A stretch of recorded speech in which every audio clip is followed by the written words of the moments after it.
Are you tired of eating gross hats? Try corn. Fresh and Buds now. Fresh and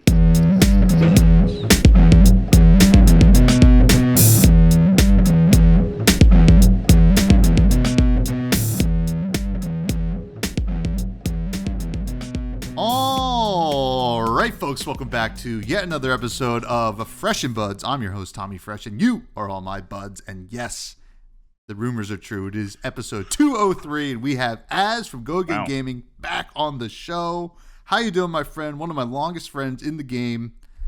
Yeah. How you doing? 4 years, I believe now, since Tales of Aelia, long time ago. Well, I think I started in Monarch originally, just after. But yeah, Tales of Aelia is when we met, I believe. Yeah. We started doing, we tried, exploring the content space. Loads of things. And I guess we kept doing it, huh? Yeah, we did. Yeah, I remember having you on for a series that I called back then "Life's a Pitch," and we played it. We played a game Viserai versus Levia. Yes. Back in the day. You know what? I've tried so many things in the last 4 years. I mean, you've been very, very consistent with your sort of content type. I've been all over the place and done so many different things and tried so many different things. And it's only now really where I've found my feet with the league stuff, right? Yeah. That's the most consistent stuff that I've been able to find and identify over the last 4 years, apart from the Azalea cult and stuff. And we'll touch on that a little bit later with the Ranger stuff going on at the moment. Mm-hmm. But yeah, we've been at it for a while, mate. Yeah, 100%. Yeah, listen, we've both been at it for a while, sure. I've been doing the same thing, but I tried other stuff as well. It's kind of hard to find your spot or like your niche or whatever. Yeah. But like truly, I believe your niche has always been you, right? Like, you have this big personality and, listen, you're chaotic. There's no doubt about it. Let's get on the drinks here and there. Yeah. You like to have a good time, and there's nothing wrong with that. And I don't hide myself from anybody. I'm just pure authenticity, I guess. Yeah, no mask. For good or ill. No mask with this assassin, right? So, yeah. But it's awesome that, finally kind of getting into a rhythm with the league that means nothing, which honestly, the inception of it was always so Azz from Go Again Gaming, right? Like, this league means nothing. And I did some commentating on the early seasons, and I just loved doing it because I would be like, somebody would do something that was wrong or like against the rules or something like that, and I'd be like, well, it means nothing. This is all a good time. And I think I remember you casting one of my Riptide games. You was like, Azz, what are you doing that for? What is that? That is not the line that you take. Yeah. Or I remember you saying something like, you can use the skullbone cross wrap after you codex. You could have seen the top card of your deck. You absolute loser. Well, I don't think I was. I didn't call you an absolute loser. Maybe a smidge of a loser. Yeah. But yeah, man, you are still cooking with the league that means nothing. We're in the thick of the current season. How is it going? What are the plans for it? And how are you enjoying this kind of niche of content? Yeah. I mean, I think I found something really good with it, and obviously people like yourself and that helped me to a certain degree launch it while adding your voices to the league early on, and people like DM Armada joined the first season, Florin Christian Loughlin joined the first season, so we had some really big names both in the player centric sphere and the content sphere that really helped the whole inception of it. But yeah, I mean it's gonna be going quite strong. It's something that I'm going to continue to do, although the way this one's shaped out, it's a lot more work because luckily for me, I had a lot of sponsors sponsor this one, so it just means that the deal for them was basically they get they can have X amount of games per round, basically. So they have a game dedicated to them where their ad rolls at the very, very start. So we managed to get 15 ad slots, which means I'm editing 15 games every single round to release on my channel, which is a ridiculous amount of work, as you can imagine, right? Yeah. So on top of having an actual job too, right? An actual job, yeah, exactly. So yeah, it's a lot of work, but I really enjoy it. I think it does help towards the stuff that I've done recently, like the UK Nats, which we'll touch on a little bit as well in a bit. Because I just get to edit and see so many different heroes, especially because the League That Means Nothing means that it doesn't mean anything. So you see a lot of other decks that might not necessarily be the meta choice or whatever. You see a lot of pet decks and weird builds and stuff. Like there was an Olympia in this season, which just wants to run Jubil for the sake of it. Why not? Why not? Yeah. That sword came out against a Max Nitro, which in that matchup means nothing whatsoever. The Spellbane Aegis on board against Wrench Tribal, like, doesn't mean anything. That's amazing. Oh my god. So yeah, it's really, really good fun. I'm going to continue to do it. And hopefully it continues to be a sponsored affair, because that helps me quantify what all that time is worth. But it's been really, really good so far, and it's just given my channel a new lease of life as well, because I just didn't really know what I was going to be doing a couple of years ago, and suddenly I had this idea, and that's been the best idea yet. So it's you see those graphics of the miner who's mining through loads and loads of dirt, and then they give up just before the gems arrive. Right. And you should just keep going, not give up, but just keep going until the gems arrive, and then suddenly you've got a good idea or good content that you can just continue doing or whatever, right? So that's that meme always reminds me of like during the Oldham meta, right? When all these Oldhams would be like fatiguing people, and I would think about that meme because like, what if I do get to the last 4 cards in my deck and it's exactly what I need to beat this fatigue matchup? I'm going to keep playing, even though I knew about 20 cards ago that there was no way. There was no way. It's always worth just hanging on that little bit extra. But, well, that's awesome, man. I think it's such a great, series. Gameplay is awesome. Between like Rainbow Pitch and League Means Nothing. I mean, we have like such a good like plethora of like gameplay to watch now that like features a lot of different faces and heroes, which is really neat. And I think it's a lot of fun. And anybody who doesn't know about it, please go check it out on Go Again Gaming, because it is just a really good time. And like in the future, obviously it's too late to get involved now, but in the future, get involved. It's a good thing to do, especially if you're into the webcam gaming. So very neat. Also like Rainbow Pitch like hit over 100 players in their league recently as well. That's insane. That's really good. So it's good to see like these community-based leagues just getting so much attention and love, and people just want to play Flesh and Blood. I love Talishar. However, webcam is like the next best thing to at least play with paper cards or try and get the physical reps in, right? And people do value that as well. Talashar's great as a data mining source and getting loads and loads of reps in quickly, but there's nothing better than actually ticking up your tunic so you can muscle memory that into your consciousness, essentially. So, yeah, big advocate for it, clearly. And we all own all these really cool looking cards. It's nice to hold them. Yeah, it's just... we want to show them off. We want to show them off and hold them.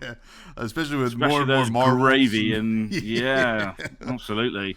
Now, you mentioned UK Nats. That was just this past weekend, and you're a real champ for hopping on this show right after, casting a whole event this weekend. How'd it go? Got back today. How'd you get into it, and your first like major event in the booth?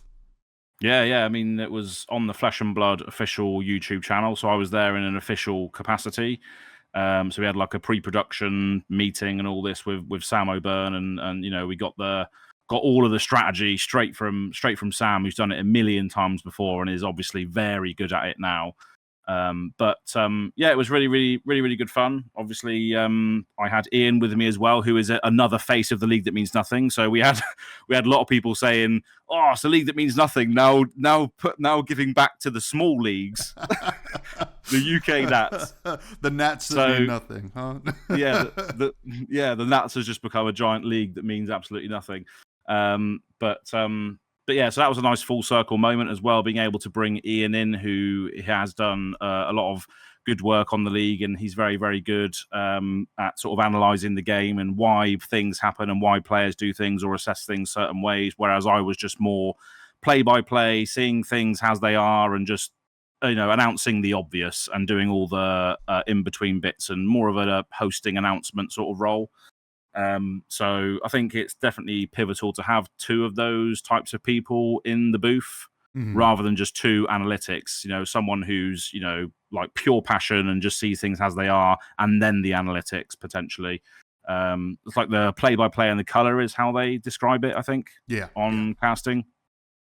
But yeah, it was really, really good. It was incredibly difficult though. So obviously it was just me and Ian the whole weekend. So there wasn't really any breaks or anything, so it was very full on. Like, if you watch like Pro Tour or Worlds, those bigger events, they have like 3, 4, maybe even 5 casters that sort of switch in between. Whereas in this event, it was just me and Ian, so we had to slog through both days. And the first day was really difficult because it was 3 rounds of CC and then 6 rounds of draft. Oh, wow. Yeah, 6 rounds of draft, and we followed 2 drafts, and both of the drafters picked exactly the same sort of puffin deck that then obviously was using all of the one cost 4 buffs like perk up, pull back the hammer, and tighten the screws, the ones that give the next mechanologist +4, and then it untaps a gun, untaps a cog, or untaps an item, I think. A hero, I think. Yeah, hero, that's it, yeah.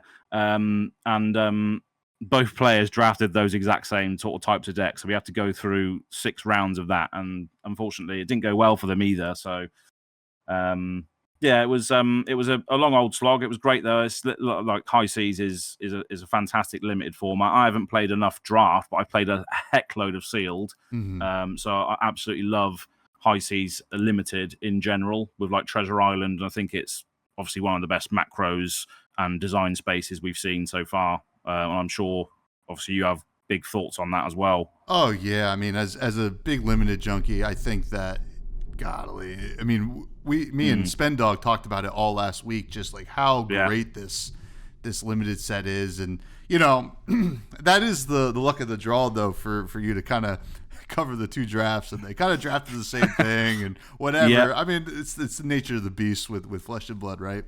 They're going to pick one of the 3.5 heroes if you count Scurv, right? It would have been cool to get a Scurv draft on. It would have been. We was like this. Come on. Yeah. But hey, listen. I mean, you bring up a great point, and this is kind of not like a lesson or it's more of a PSA for just the common fan out there. It's like, listen, casting's tough, right? And it can be hard to like talk for more than like 1 hour a day, right? You're doing that every single round. That was like a lot to do, and I applaud you for it, you and Ian. I mean, that you guys did such a great job, and I'd love to see more of you guys doing it, or more of you two doing it, and more people doing it in general. I think it's a great thing to switch things up. But is there more casting in the future for you, or was this kind of an experience that you're like glad you did it?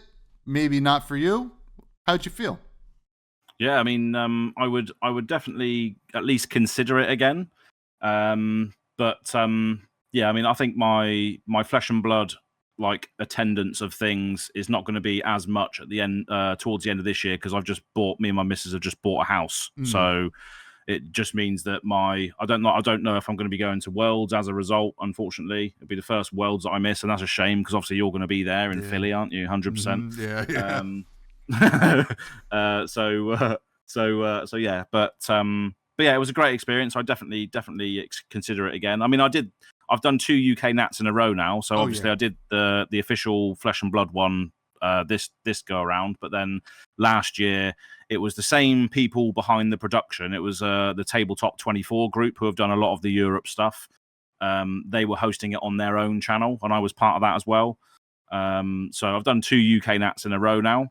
So maybe it's time to allow somebody else to maybe step in. Ian could potentially do it again because he's definitely interested in doing more, and I applaud him for it because he was definitely the one holding everything together, whereas I was just reacting to things and showing like, oh wow, that's ridiculous, that's a really good play, and then Ian would explain why that was a good play. So hey, you need both. You need both. It's peanut butter and jelly or jam. I forget. I don't know what do you guys say peanut butter and jam or peanut butter and jelly over peanut? I think. Or do you guys even have peanut butter and jam? I mean, I know you probably have peanut butter, but is that a common sandwich for you guys? Not really. No, not for us. I love peanut butter though. I absolutely love it. It's great. Well, I don't really like peanut butter and jelly, so I'm more in line with you guys. So. But I like peanut butter as well. I got you know what? Look at it. I'm holding it right now. I'm just resting my hand on it. This is like some inside baseball for any of the listeners. Peanut butter pretzels. They're just little pretzel nuggets with peanut butter in the middle. Yeah. This is the best desk snack ever. But anyway. That's the sound I can hear crunching away in my earphones is you snacking on those while I'm saying something. yeah. Every once in a while, my head ducks out of the way. Yeah. But hey, listen. Well, either way, if you do more, if you don't, you did a great job. Obviously, congrats on buying a house. That's pretty huge. And understandably, life is more important sometimes, but I'm glad that you're still involved in the game as much as you can be, and looking forward to what's next, especially from the new pad that you'll be making videos from. That'll be really cool. Now, Gravy took down UK Nats, right? This is a big moment for Gravy Bones. He's been winning some other stuff, but this is he came in second at US Nats. It feels like ages ago at this point. It does, yeah. And it manages to take down the UK Nats. Is this the beginning of Necromancer being the king of CC? Because he's certainly popular. He's very cool. People like him, and he's also happens to be pretty good. Yeah, I mean, I think in the winner's interview, I haven't watched it, but Ian mentioned it to me afterwards that Aaron said, so it was Aaron Boyan who won the whole thing.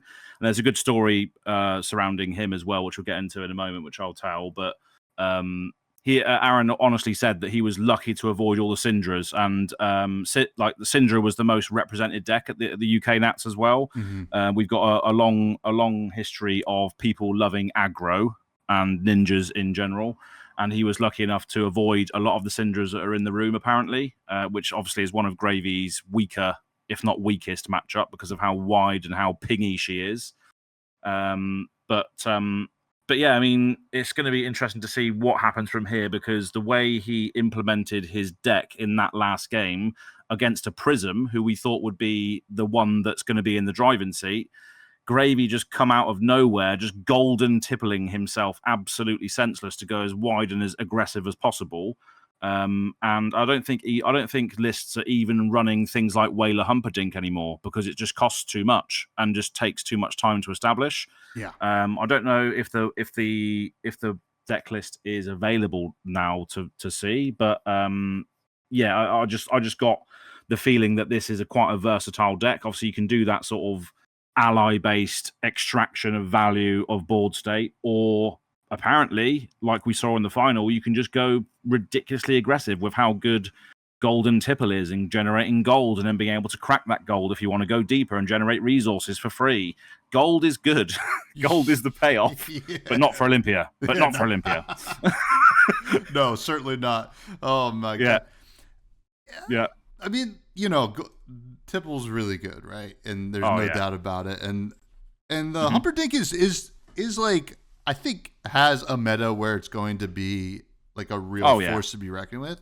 I mean, there are some decks that just can't really kill it, right? It's going to cost a lot, but you're running a lot of blues anyway. But if this is how seven is hard to reach, right? Yes. That if Whaler was a thing, then it just gives all decks a reason to run things like an E-Strike because it's so modal. You can you can achieve that 7, as a generic quite easily. and it's only 2 cards rather than what other seven power cards might cost 3 resources. I can think of like Blanche and other things that cost Blanche costs 3, doesn't it? Yeah, I think. it does. I think so. But yeah, so yeah, I don't know if there was a whaler in the list, but the chatter that I was hearing is that our whaler is too expensive in the gravy decks that are running around at the UK at least. But I don't know how prevalent that is across the world. We'll see. But yeah, it's definitely still going to be top of the list, I think, for people to play. Yeah, it's very interesting because this is when it's aggressive. So I personally like when these decks are aggressive because I play Riptide, right? Like I want more reasons to like trap them a little bit. Sure, you're not going to be able to get the benefit off of trapping an ally, but then you just trap them to death while you just send endless arrow and kill their dudes, right? Like that endless arrow, like just a tale as old as time. It's just it's a good strategy, but. Yeah, I'm interested to see the future of Gravy Bones. We just got the banned and suspended announcement, which is no changes. I'm glad that we, it wasn't anything big. I know they wanted to check stuff before Pro Tour Singapore, but I think Gravy seems fair. I think if you're ready for Gravy and like you said, Syndra and like other aggro decks can really be an issue for Gravy. You have to run a bunch of no blocks, right? It's like it's like a slower KO in a way, right? And KO's pretty good into the gravies as well. So we're KO was in the top 8. Yeah, KO. He was, yeah. Sean Nolden was there in the top 8 of KO. Unfortunately, it wasn't a game that was streamed, and we heard that he was just blown up by a Kano, which unfortunately is the way the cookie crumbles sometimes. And that Kano was on stream on the top 4 against Prism, and that was an absolute brain burn. So thank God Ian was there for that, because my God, that is an intricate matchup. Yeah. Both players like operating on an axis that doesn't normally or shouldn't really exist in instant speed shenanigans. But yeah, that kid on Kano as well, Noah, I think his name was. I think he's 17 years old, and he's just absolutely ridiculous on that deck. So fair play to him. He's going to have a bright future, I think, in this game. Yeah. But that was a pretty diverse top 8. I think it was only 2 gravies and a bunch of other heroes, right? So yeah, that's right. Like, you gotta love seeing that, and I'm sure the LSS loves seeing it too. Hence the no changes to any formats. Very, very cool. You guys did a great job.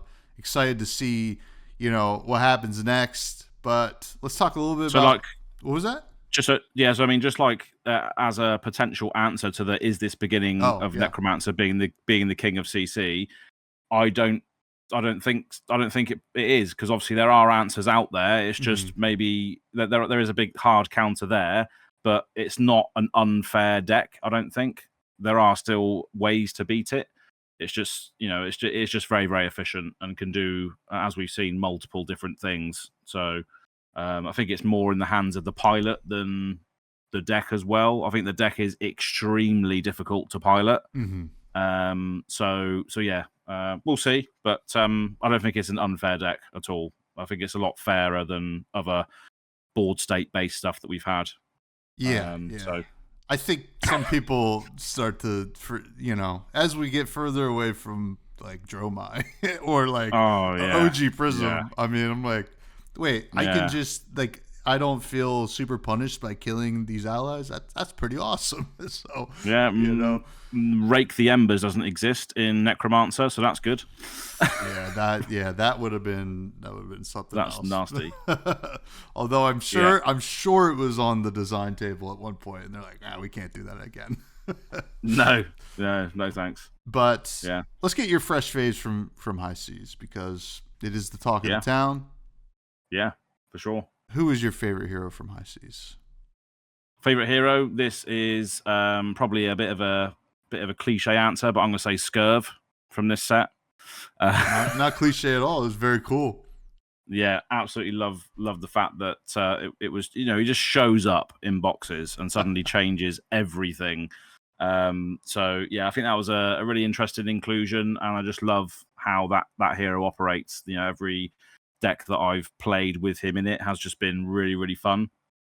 And it's just a way for you to play a hero that doesn't need any of those extra class cards, but can still benefit from the pirate cards that say, if you're a thief, do an extra thing. Mm-hmm. And you're going to hear about that and more of my fresh faves.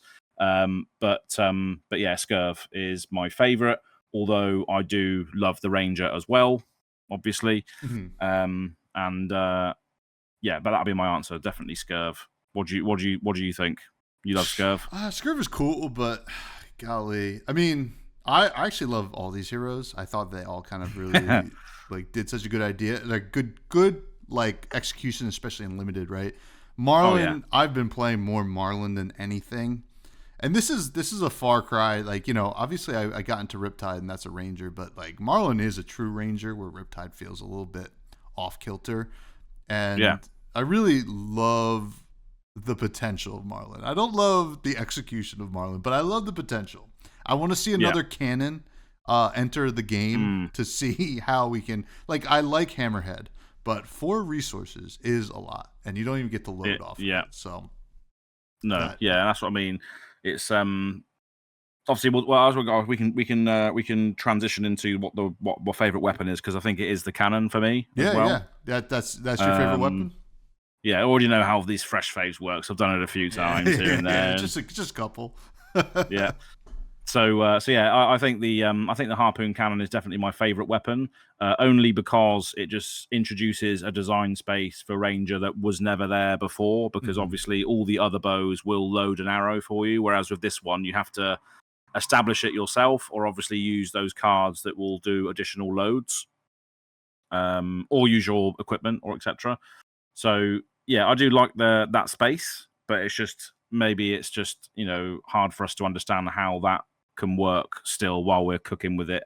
I know a lot of people have tried cooking with it and are trying things with it at the moment still, but yeah, as you say, it's an entirely different sort of resource curve that Rangers aren't really used to, especially aggressive ones anyway.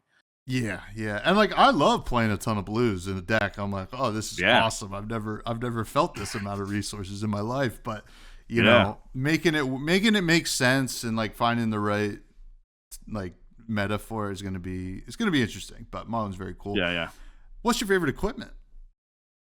Favorite equipment is does this count as an equipment? Does sticky fingers count as an equipment, or is that weapon? That is an equipment, isn't it? So these companions are throwing me for a loop, because people have answered like, oh, this is kind of a weapon.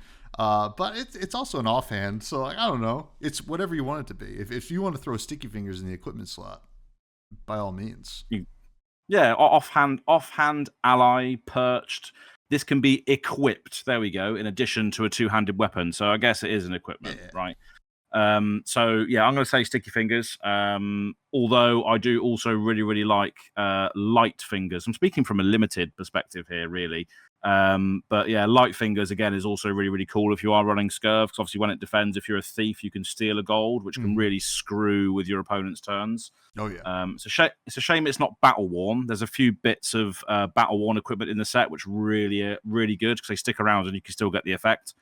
But obviously light fingers just blade breaks, so you have to really sort of time how you're going to use it if you want to get the most out of it.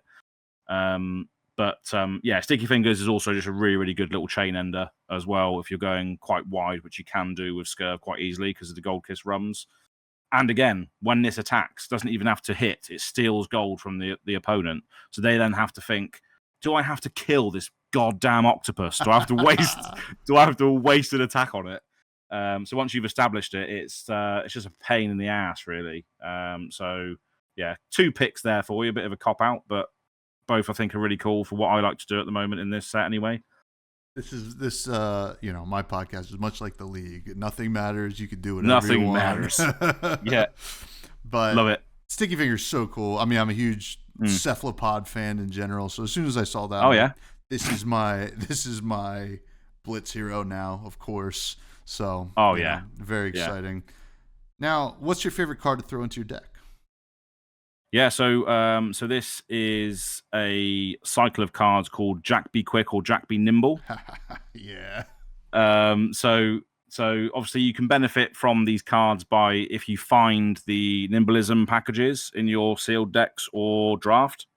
And these cards are just ridiculously good. If I remember correctly, I think it's Jack B. Quick, which is the one that I like the most. Let me just bring it up quickly. I just need to double check that it's the right one. It's the one that steals an ally. Yeah. So this is it's a 0 for 3. But if you banish a Nimblism, it gets +1 and go again. So it becomes a 0 for 4 if you've got a Nimblism in your graveyard, which you can banish. And then when it hits, you untap an ally your opponent controls and then steal it until the end of this action phase. So after you've gone again from doing the Nimblism thing, you can then attack someone with their own ally, which is just absolutely ridiculous. And I remember a turn that I had where I blocked 7 with 3 cards on a previous turn. So I think it was two blocks and a 3 block, blocking out like a big walk the plank, I think it was. And I had a Jack Be Quick in my hand. And obviously a Nimblism in my... I blocked with a Nimblism with the Jack Be Quick in hand. And I was just like, wow, this... I was looking at my hand thinking, damn, I have to block this 7. Hold on a minute, this is a great block. Blocked 7, and then on the next turn, came back with a 0 for 4 Jack Be Quick, threatening to steal one of their allies. I think it was Chowder. And then they blocked, and then I still sent in Sticky Fingers afterwards as well. Yeah, very nice. So it was just a really good pivot turn that I was able to do through this, and still able to present 6 damage. Sticky Fingers does 2, doesn't he? 2, I think. Yeah. Yeah, so still able to present 6 damage on 1 card, basically, and threaten potentially more if they let me hit their ally. Actually, no, I was attacking their face, but yeah, so I wasn't attacking the ally, but I would still steal it if I hit. Yeah. So yeah, so it's just a great card, and obviously I had a great experience with it, and that sort of interaction sticks in my head.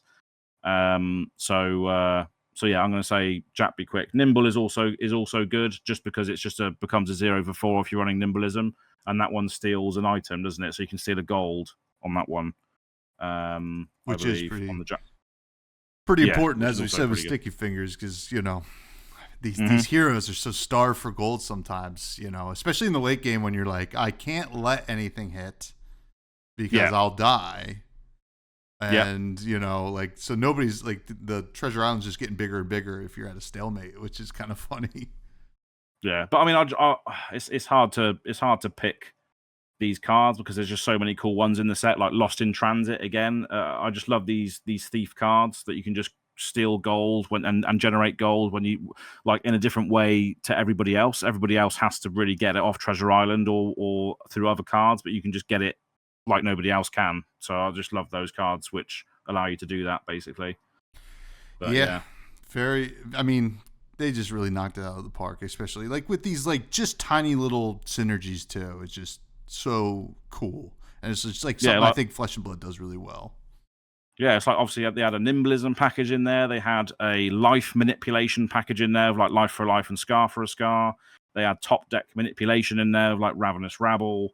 They had loads of different weird little things that you can sort of jam together to create these little mini synergies in the decks that you build in draft or sealed. But yeah, so I think it's definitely the best set for that so far. So I hope they continue to add these little thematic macros that then create these mini games, because I think that's really added to the experience of it all. Yeah, it really has. I mean, I like that they tested it out in Rosetta. They took a break. Somewhat of a break in Hunted. The marked mechanic did feel like a macro in itself, and then here Treasure Island really just knocking it out of the park. But let's move on to the next question. Usually it'd be class and talent, but if you were a pirate, what class would you be in addition to pirate in the World of Wraith? Wow. So I would be a pirate bard thief. Okay. All right. Triple pirate class. Bard thief. So just like a cheeky little stowaway that's sort of traveling the world on a ship, performing like sea shanties and swindling gold to fuel my rum addiction.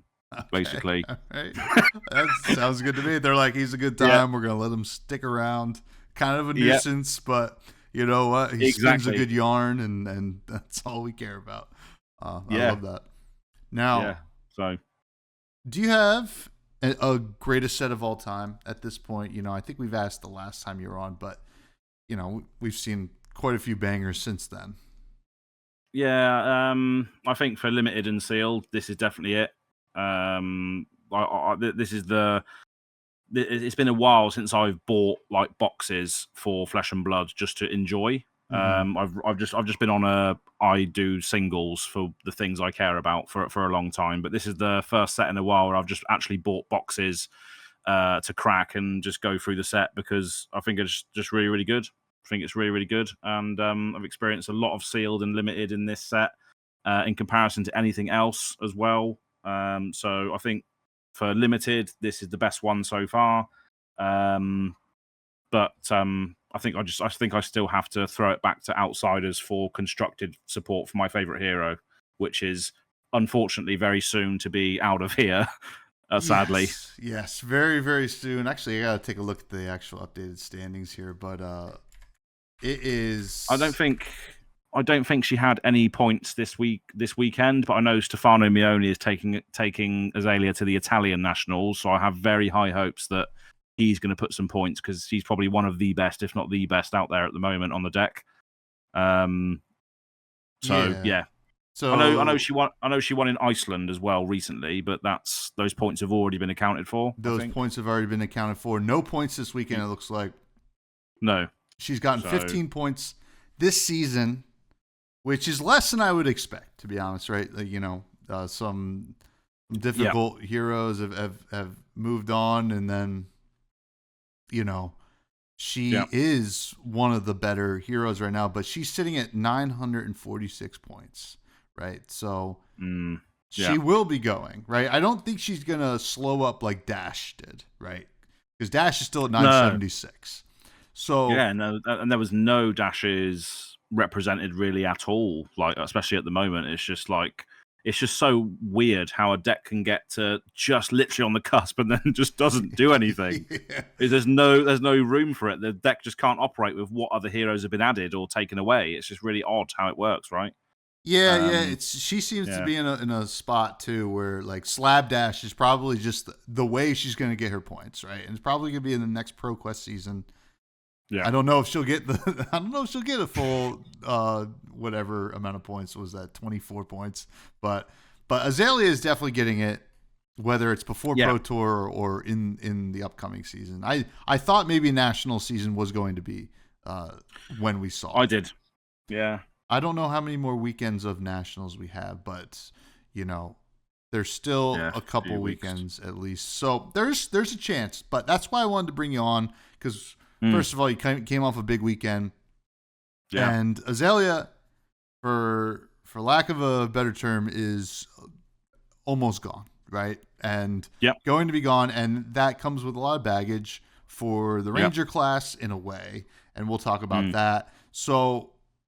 You were there for it all with Azalea, the Azalea Colts. For a long time. You know, there were highs and lows. I remember when Azalea was a meme deck, right? She was. For you know, that just was the truth of the matter. You know, folks like yourself and Jim from Fab TCG Cards, kind of like carrying the banner of like, listen, this deck is really cool. Like, it's gonna be good. We just need this, that, and the other thing. And eventually got that. But I remember losing to my first Azalea in the Calling, New Jersey during the Pro Tour. Yeah. I was playing Levia, so it was really a clash of the Titans at the time. You know, just two really clash heavy of the underdogs. Yeah. But did they hit you with sleep darts by any chance? They sure did. Did. So, I was not relatively new to the game. I'd been playing for like almost a year at that point. But I'm like reading sleep dart. I'm like, I didn't even know this card existed. Oh, yeah. I'm like, well, I lose. But such a classic. But yeah. Do you look back on those OG days of the Ranger with fondness?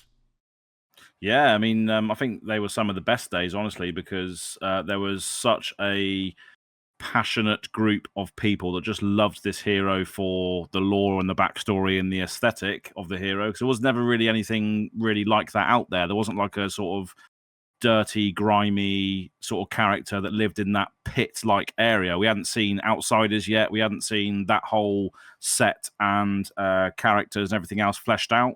So people really, really just wanted to represent that area of Wraith's world, and that was the only character that really was from there, apart from Cavdane. That was pretty much it.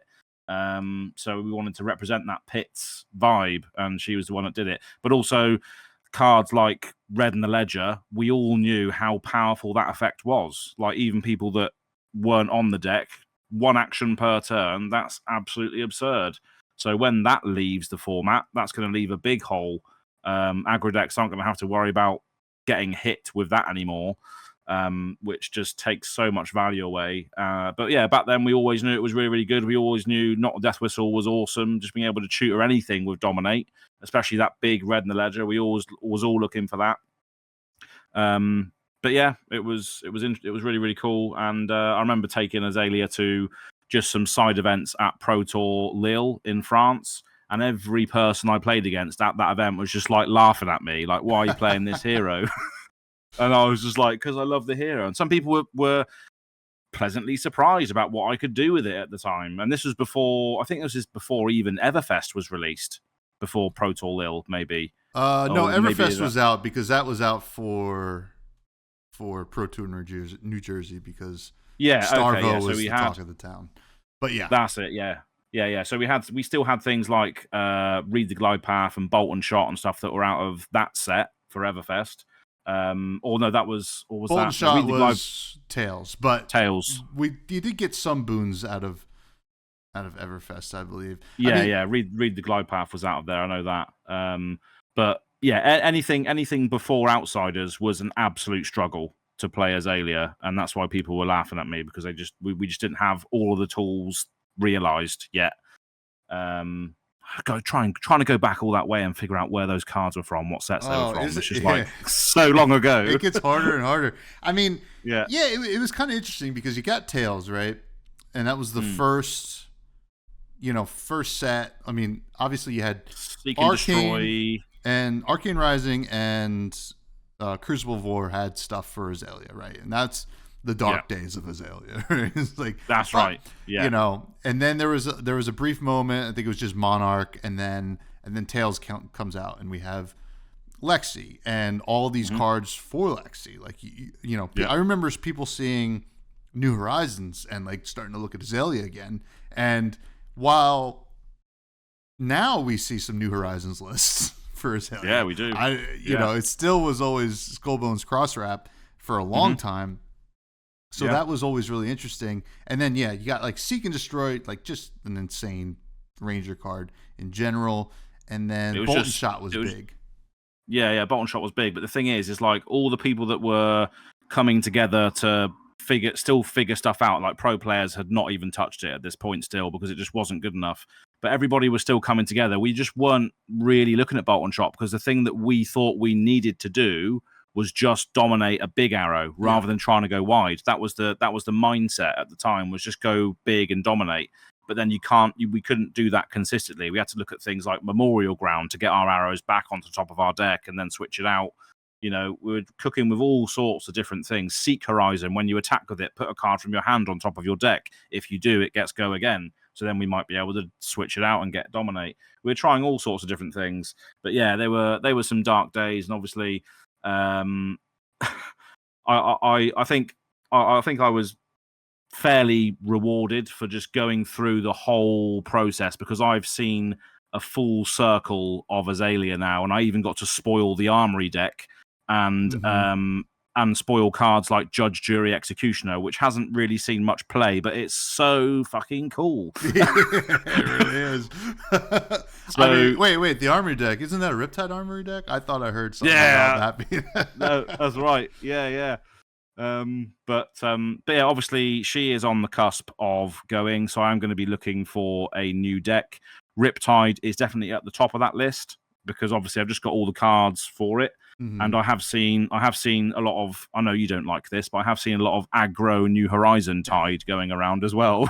Listen, it's a good deck. I'm not gonna. It's just I want to block with my traps. I don't know, man. Yeah, You know, this is the cool thing. But you know, the thing with like Bolton Shot, like not really being super relevant in Azalea initially, was because you needed something to go wide into, and then that thing ended up being Codex of Frailty, right? And this is certainly the biggest boon that she got, as well as any of the other assassins or rangers, right? Ponders and all that sort of stuff to fill your arsenal back up at the end of the turn. It's just changed. It changed everything, and all those laces. You know, that set. You can just go on and on and on with what was introduced there for Azalea. So as well as the arrow that helped you look at the top of the deck. I always forget the name of that one. Spire sniping. Yeah, spire sniping. It just had everything for her, and it was in a way it was kind of this is kind of funny because Viserai had his day and then didn't have his day, and then had his day again with Rosetta. You know, with like, here's a bunch of really good stuff, and Azalea got all that good stuff, and she was good, is good, not dominate, but not dominant. You know, so. She's going to go, right? There's no doubt about it. How long do you think we will have to wait, you think, for the replacement for her? Because as we're recording right now, it is not quite July 1st. You know, so by the time this is out, everybody knows what that suspense teaser that Flesh and Blood put out. Oh, yeah. Holy hell. That's being released tomorrow, isn't it? Tomorrow, or even today, because it is July 1st in New Zealand. Oh, we don't know what it is. That could be Viserai's return. So that would be the first return of an Arc hero. Obviously, Viserai left. Azalea would be soon after. Is it when we return to the pits, you think, that we get Azalea back, or is she going to show up somewhere else? Yeah, I don't know. I think it's obviously a massive fan favorite character, so I'm very much looking forward to seeing what and how her design will be when she returns. When James White was out with us in Osaka and I was having a little chat with him, just me and him, I said, James, can I spoil the Azalea, the new Azalea when she comes out? And he was like, yeah, sure, man. I don't know if that's going to come to pass or not, but well, that could be one of two things. Like, yeah, absolutely, and then also we're not making another one or something like that. It was like the easiest yes in the world for him. Yeah, sure, you can do that. Yeah, brilliant. Have another drink. Whatever you say. Have another drink. On you go. Off you go. But it'll be interesting to see when and if she does return. But I think she's such a fan favorite among a lot of people. I mean, there was a whole cult spawned for better or for worse. I do apologize.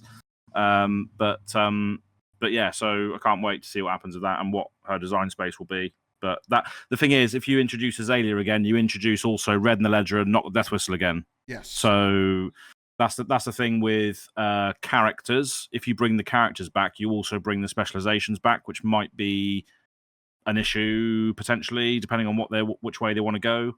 I mean, then Death Dealer would not exist. So maybe the new bow would be a different way to play as well. So yeah, things could change, and she obviously might not. I mean, we're not really seeing Dominate put on cards anymore, right? So there's probably not a big dominated Red in the Ledger in the future. It could be buffed or whatever. We don't know exactly what she'll do, but she's such a cool character. I'm excited to see. That's a good point, actually. Like, we're not really seeing Dominate on heroes anymore, are we? Because that's just probably too powerful going forward, having Dominate on a hero. It seems to be the old way. I mean, I'm sure they're thinking it's not gone forever. I think they'll never shut the book on Dominate because, on heroes, who do we have? Azalea and Bravo are the two main Dominate heroes, at least that is tied to their ability. Yeah.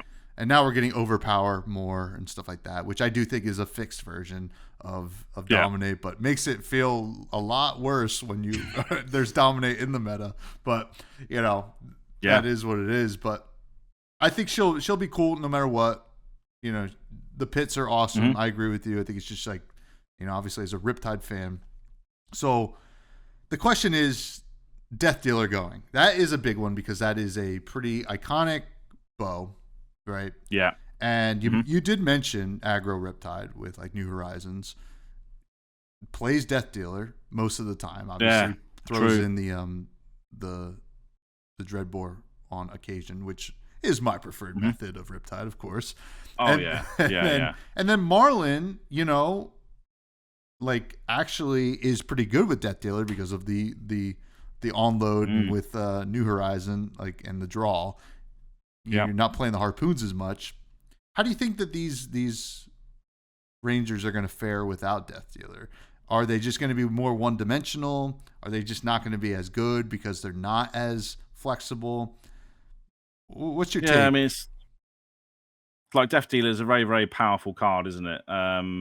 But saying that, these heroes do have their own bows, especially Marilyn is designed around the harpoon cannon, I think. So I think we maybe her pool isn't completely fleshed out yet. Maybe we can have some more harpoon cards that come in expansion slots that might sort of allow us to flesh out that build more, and then maybe do a bit more stuff with it.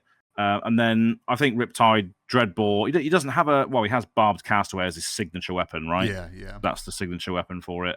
But yeah, I don't think Riptide doesn't really suffer from it as much if you are playing it the more traditional way, not a New Horizon way, because you just run Dreadbore most of the time. That feels like it's Riptide's bow. Let's be honest. Dreadbore just looks like something he would drag out off his fishing boat or whatever to hunt his quarry with. Rusty tetanus bow. And that was always my favorite bow, honestly. Like when me and Jim and that did I think it was the 3rd episode of the Azalea cult, we ranked the bows, and me and Jim ranked Dreadbore number 1. We absolutely loved it. Even for Azalea, we loved it because it just pins people in a corner if they can't do anything about it. And I just used to love spamming Talishar with Azalea Dreadbore, and people were just like, what does this card do again? Oh, I can't. I had people request to chat, and they were like, why can't I play D-Reacts? And I was just like, just have a look at the bow. all the time. And then they just quit. Yeah. They just concede. I mean, I usually let people go back. I'm like, listen, you didn't know. You can block differently if you want. Some people still quit. They're like, you know, Dreadbore is interesting to me, right? Because I love it. I think it's a great bow. I play it almost exclusively in Riptide. You'll catch me messing around with Barb Castaway. No doubt. I still do. I try to make it work. I'm always like, Dreadbore is doing what I want to do anyway. But and I love that card. I do, from a design standpoint, don't love static abilities that stop the opponent from doing something, because it creates interesting or not interesting. It creates tense moments in like competitive play when you're like, this is out here and you didn't remember, and you know, I could have reminded you, but like, I don't know what you're gonna do, right? Like, I don't know if you're gonna try to play a D-React. So you know, it is really interesting. I think it came up. I mean, this is the time I remember like not liking that kind of design was. This is a different game, a game that I don't like anymore, but Magic the Gathering, there was a set called War of the Spark, 1 billion Planeswalkers. They tried to do the Marvel thing. I wasn't a huge fan of it, but there were static abilities on some of these Planeswalkers, these permanents, that prevented things from happening in the game or whatever. And you're referring to Narset, right? I think so. Yeah, you couldn't draw additional cards or something like that. That's right. Yeah, the blue one. And it just made some feel bad moments, which is why, like, whenever I play Dreadbore, I try to be really, really clear. Like, Dreadbore is active. This is an arrow, so no D-Reacts from hand. Yada yada yada. Yeah. You gotta. It better be coming from your arsenal. Unless I have Remorseless, then no D-Reacts at all. But that's always a good little combo, playing Remorseless or Release Attention with Dreadbore. Oh yeah, you're just like, you can do nothing. You can't block effectively whatsoever. But yeah, I'm gonna be looking for a new deck. Obviously, Azalea's not long for this world. I did play Logan from Flesh and Pod. I did play his Kasai deck while I was in Vegas, and that was really, really cool. I've always loved a bit of Warrior as well, but I'm just probably priced out of that right now. Riches of Tropeldani and bloody all that stuff. I mean, Logan's deck was just I think his deck's worth like $10,000 or something. Jeez. The amount of stuff he's got. He's got he's got all the sexy cold foil stuff as well. Valiant Dynamos. It's just a very, very expensive deck. Well, the first time I met Logan, he was playing OG Kasai at Blitz. So Logan's been on the Kasai train for a very, very, very long time. So yeah, I don't doubt that deck's quite blinged out. yeah, without a doubt. But yeah, we'll see. I'm on a hunt for a new deck, but we'll see what that's going to be very soon, I imagine. Yeah, well, it's going to be interesting with her leaving. It certainly opens up some things for other decks, like a deck that I've been messing around with lately is Fang, who hates to run into a deck like Azalea. So that makes me feel a little bit better. And, we'll see, kind of where things go. Riptide. I love that deck as well. Oh, Fang's so cool. It's so good. Yeah. Marlon needs some help, though, I think. Marlon needs help. Riptide is the best deck ever made, best hero ever made. The people don't realize it yet. Just like block, guys. But just block with traps is really, really cool. Trust me. But we do have listener questions, and as I was saying before we started recording, you are a crowd favorite because we get so many questions for you, and we're gonna crank them out right now. First comes from Capolo, who asks asks two questions. How many leagues that mean nothing until we have an all-star event called the Grand Finals of Absolutely Nothing? Yeah, I mean, I already know that the last league that I ever do is going to be called the League That Means Nothing Omega, which obviously means the last league that means nothing, right? So when that comes around, I don't know when. That's when we're going to be doing the grand finals of the League That Means Nothing Omega. So, but yeah, I don't know how many I'm going to be doing. It's obviously the lifeblood of my channel as it stands at the moment. So yeah, it's probably going to carry on for a while until I find something else to do. But obviously, this is the most successful my channel's ever been to a certain degree, and obviously it's been recognized. Like James White gave me those play mats for putting on such a thing, which was a ridiculous gesture. I remember at London, it was him and his bodyguard Joe just turned up. Joe was holding 2 boxes of, I think it was 100 play mats that he gave me. Oh 100 unique playmats printed for the league and its participants. So cool. Which was just but I don't know where I was going with that. I was just reminiscing on league accolades that's happened, I guess. No, keep it going for as long as you can. I'm obviously a proponent for just whether people like it or not, I'm gonna put out what I'm doing. So yeah, exactly. Yeah. Then the other question for Capolo was, any plans to bring Blitz or a Young Hero format to the TML? Oh my God. Teenage Mutant Ninja Turtles. Teenage Mutant Ninja Turtles. Are you getting into that, huh? No. Yeah. And I think William added maybe even Project Blue because people seem to be pretty hyped for it. Yeah. I mean, it's definitely a consideration, but I just think a lot of people just love CC format. Yeah. And then people, some people like to watch it as well. It seems. So, I think that's probably just going to be the plan for now, at least. But we'll see what happens in the future, maybe. For sure. And speaking of William from the Table Pit, well, because I asked the question, you're asked for questions before UK Nats happened. Yeah. William goes, man, it's so crazy how blank won on blank and what a finals. Am I right? Yeah, you got that right, William. Anyways, what's the biggest arrow you've ever thrown on Azalea, or do you have any crazy bow lady stories to tell before she retires?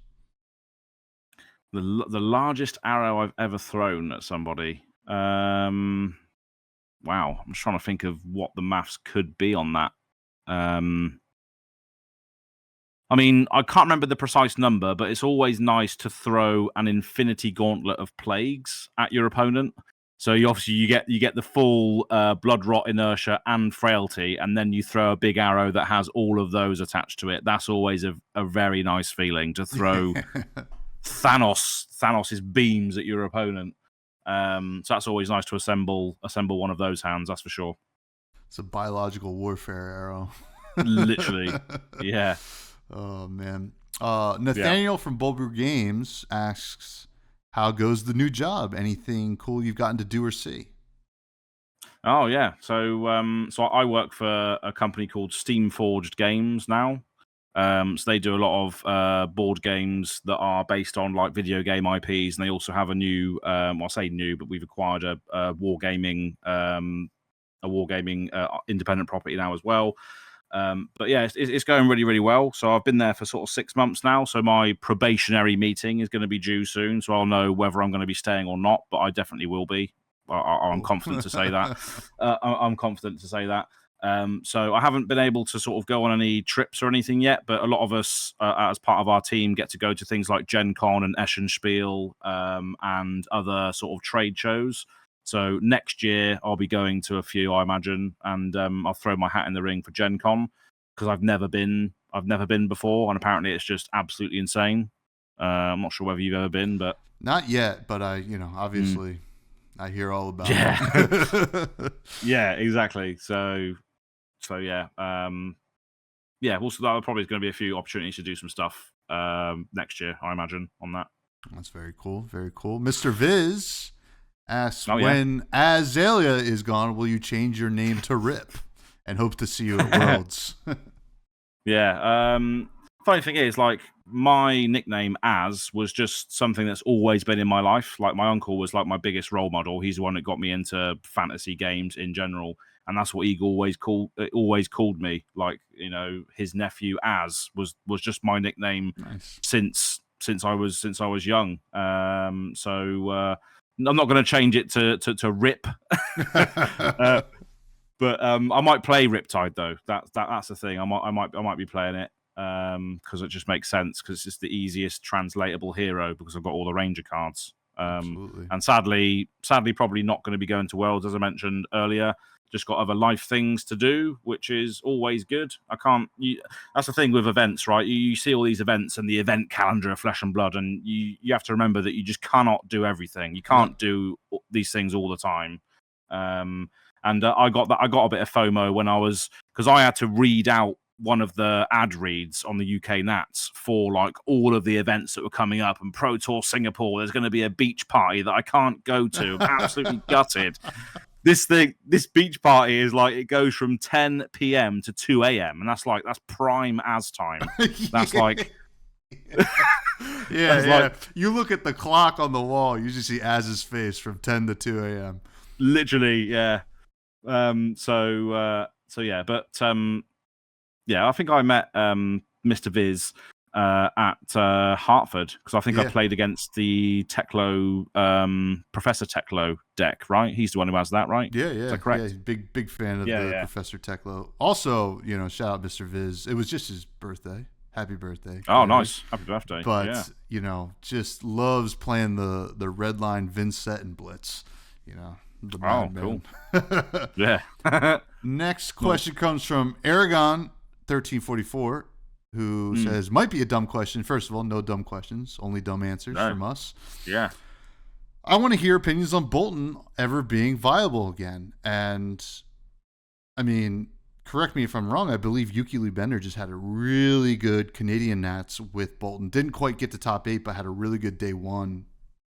Yeah. I remember watching that game. I mean, I'm definitely not the person to ask about Bolton because I've never really played much Bolton, to be honest. I mean, I know that it's one of those heroes that just keeps getting things added to it, and it just doesn't really do anything yet. But maybe Bolton will see his day in the future.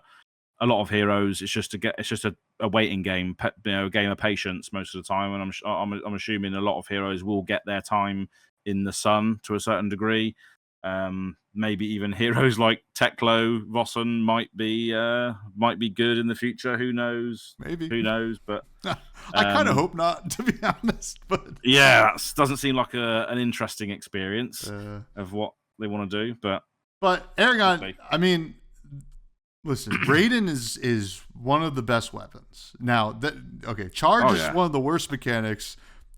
Bolton has one of the worst mechanics with some of the best cards, right? Mm-hmm. Lumina Ascension, insane. That card is insane. Yeah. Raiden's insane. Yeah. All these other cards that Bolton's got, it's right there. The deck, and speaking, shout out to a local and friend of Mr. Viz as well, Markland, who plays a lot of Bolton. I know a ton of Bolton. You got to put in the time with a hero like that, because there's a lot to know, right? To be good. And we saw on display with Yuki at Canadian Nats. But thanks for the question. Next question comes from Greg, aka Darth Prentice. What are your top 3 beers for a day of debauchery? Well, my top 3 beers for the debauchery in Las Vegas were probably not ones you would probably expect to be. Well, they might be related to debauchery, but Bud Light, you can just drink so many of them. You sure can.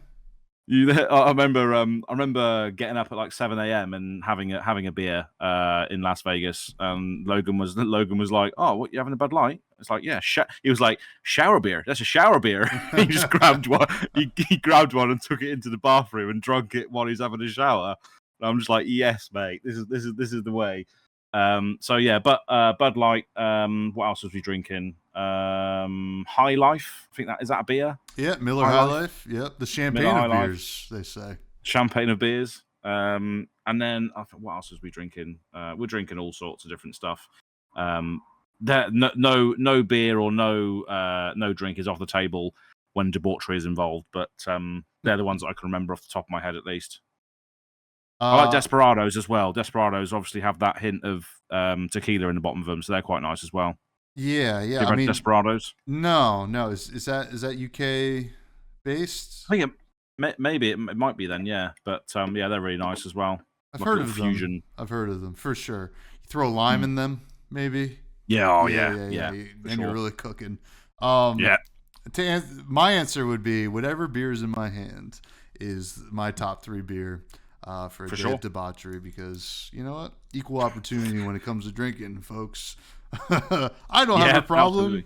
You do. No, I'm kidding. Next question comes from Orc Knight, aka Jesse Harper. Are you trying to set a new record next year for US Nats and get back to your hotel at 10 a.m. instead of 9 a.m.? Did you do the zip line on Fremont Street?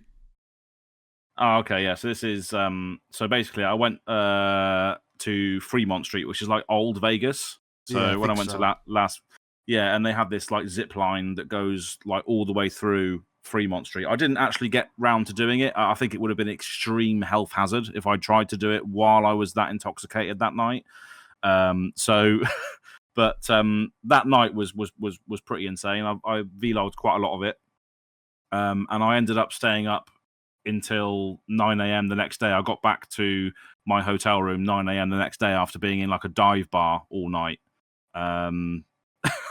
So I was literally out on my I was out on my own the whole night, and I just wanted to experience what dive bars are like and all this sort of thing. So I just went out on my own. Everyone went out. Everyone else went home that night, and it was awesome.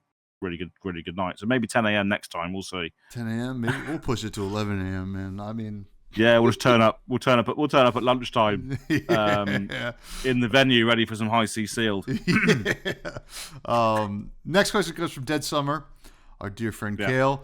How do you feel about the current Living Legend system? We just talked a lot about Azalea leaving. I know you're heavily invested in certain characters like I am. How do you feel about heroes rotating at a faster pace than others? Yeah, I mean, I do like the Living Legend system. I do like that heroes do rotate out, because eventually it forces you to do something different with your flesh and blood experience. I've only ever known Azealia for really the last 3 years, honestly. So the fact that she is now on the cusp of going, it's making me think, what do I play next? What experiences do I want to have next? Rather than just do the same things over and over again. And obviously, we do have the Living Legend format as well, so you can still play your heroes in that format. I know you might get crushed by Starvo over and over again, or Chain over and over again, but you can still play them. But I do think it's a good little system, and I don't mind the changes that have come into place recently with the acceleration of older heroes as well. I think it's absolutely fine right now, honestly. Amen. Gotta keep it fresh and buds. Yeah. Yeah. Last couple questions comes from Sigma. I'm just gonna read all three. Are you turning into a pirate after Azalea leaves? I think we covered probably just staying with Riptide. Have you toned down the chaos in your life outside of Flesh and Blood? And any plans to coming back and play/manage Team Turd again? Oh yeah. So have I turned down the chaos? I haven't really turned down the chaos, although I'm going to have to at the latter end of this year, as we've already sort of touched on. So yeah, I'm not going to be doing too much extra stuff the end of this year. And then Team Turd again. Team Turd is something that I started again just because I wanted to create a team of people that just wanted to have a place to discuss things that weren't necessarily part of other teams or had any accolades of their own. But with just how busy I am at the moment, I don't know if I'm going to be able to sort of manage that again. So Sigma, that's obviously you feel free to take up the reins if you want to do that because you're part of the team as well. Sigma's got some Team Turd sleeves as well. He absolutely loves it. But yeah, that's cool. That's it, really. Cool. Well, all those questions came from the Buds Discord, which is free to join. This was a great episode and great chat as always. Love hanging out with you, buddy. Can you please plug anything you'd like to plug? And thank you. Yeah, no worries. So I'm Az from Go Again Gaming YouTube channel. And the main sort of crux of my content these days is the League That Means Nothing, which is a league that I've curated and a lot of people play in. It's webcam games that are then recorded and put on the internet for people to see. It's a good time. People just play their pet decks and just have a good time in general. And that's all on Go Again Gaming YouTube channel. And I'm obviously on Twitter and X and then Blue Sky as well. Just type in Go Again Gaming AZ, and then I should come up, basically, if you want to follow the raw thoughts as they appear. That's it, really. Awesome. Please do check it all out, folks. You can continue to find me. What else? I've also got another podcast starting soon as well, which is not Flesh and Blood related as well. Is that going to be on its own channel? Yeah, it's going to be on its own YouTube channel. And it's with people that the Flesh and Blood community might recognize as well. So I think I know what you're talking about. Yeah. So that's going to be quite fun as well. So I'll announce that on the socials. So when that comes out. But sorry about that. Keep your eyes peeled, folks. More pods to listen to. More pods. Continue to find me on YouTube. Give the old like, comment, subscribe. Check out the podcast on listening audio platforms as well. I think Spotify lets you rate and stuff like that. That's pretty cool. Check me out on Blue Sky at freshbudspod, and I still have Twitter, don't really use it. And then Fresh Juice, an indie game podcast I do with my cousin every weekly, and that one's really fun as well. That one's called Fresh Juice. Everything's in the show notes below. Check out the Discord, yada yada yada. Finally, as some food. I smell my dinner cooking right now. Oh, yeah? It smells really good. So we're having some collard greens, and Lady Fresh is doing some, I think, fried chicken breast. So nice. Pretty good. Like kind of a southern meal here in Northeast United States. What is some food you'd like to talk about? I had some really nice I think they're called birria tacos over the weekend. Yeah, they're like deep fried tacos of like lamb or beef or mixture of both. So I've just been loving. I've basically just had Mexican food all weekend. I went to this place on Thursday, while I was in Wakefield, which is where the UK Nats was, and then I just ended up going back there every night just because they had quite a big plethora on the menu. But these birria tacos were just fantastic. I just absolutely loved them. Just really, really good. And they came with the consomme that you kind of dip them in. Oh, yeah, that's right. Yeah, absolutely. Yeah, it was really nice. Some good stuff. Yeah, so I love that this weekend. That's the food that's come to mind immediately was the tacos. Sounds good to me. You know what else comes to mind immediately when I think about tacos?